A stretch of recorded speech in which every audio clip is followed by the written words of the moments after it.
There isn't a single one of us that works here that doesn't know somebody personally that's been affected by this.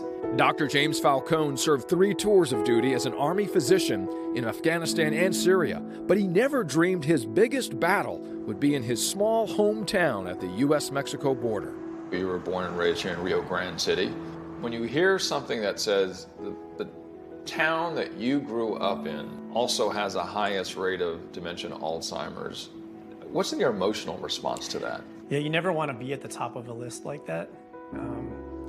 For a while growing up, we were the poorest county in the country, but that's the reality of where we live. With a population of 66,000, Starr County, Texas is nearly 98% Hispanic.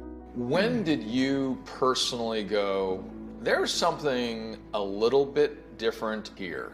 Working here in the clinic, there isn't a day that goes by that we don't see somebody with some kind of memory loss. A lot of people are early in the course of their disease, but you see some pretty advanced patients. The Alzheimer's Association estimates 10.7%, or 1 out of 9 people aged 65 or older, suffer from the disease nationally.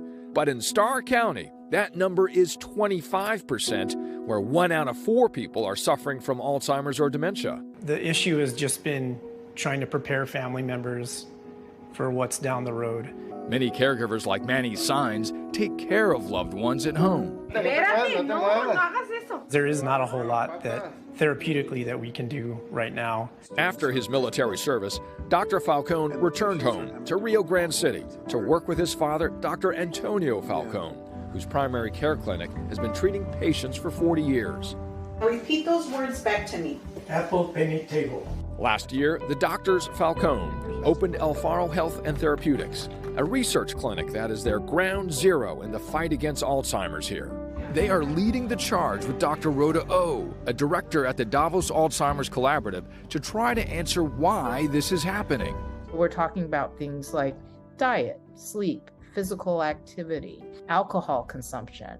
Are there ways in which this community is engaging in these higher risk activities related to Alzheimer's disease? Dr. O says that up to this point, most Alzheimer's research and clinical trials have not been inclusive, even though Hispanic Americans are 1.5 times more likely than whites to have dementia.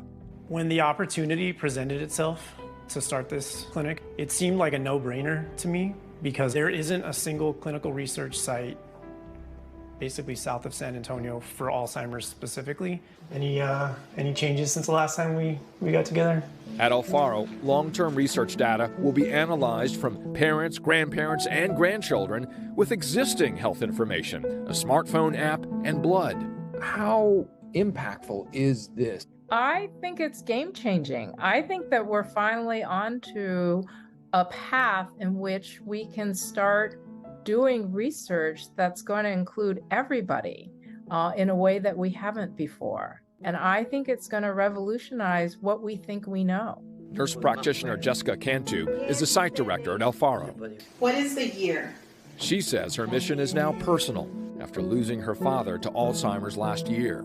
This is important for us as a community, for us as Hispanics, to be able to get into research. We need our biomarkers in there to be part of this. And for Dr. Falcone, this fight has just begun. So the same heart and brain that drove you to enlist is why you're doing what you're doing today. Yep, it's another opportunity to serve people that are in need.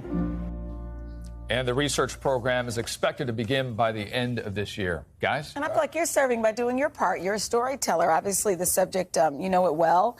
How impactful, in your opinion, is this going to be? I mean, this could be a game changer. I mean, listen to this. One statistic for you. When it comes to the amount of information on Hispanic and Latino communities, the glass is just about a tenth full. And it's also true of other communities of color when it comes to Alzheimer's and dementia. So inclusion matters to folks like Dr. Falcone when they're searching and trying to find a career for all someday. Absolutely. Yeah. Thank you, Dr. Falcone. Thank you. Yeah. Absolutely.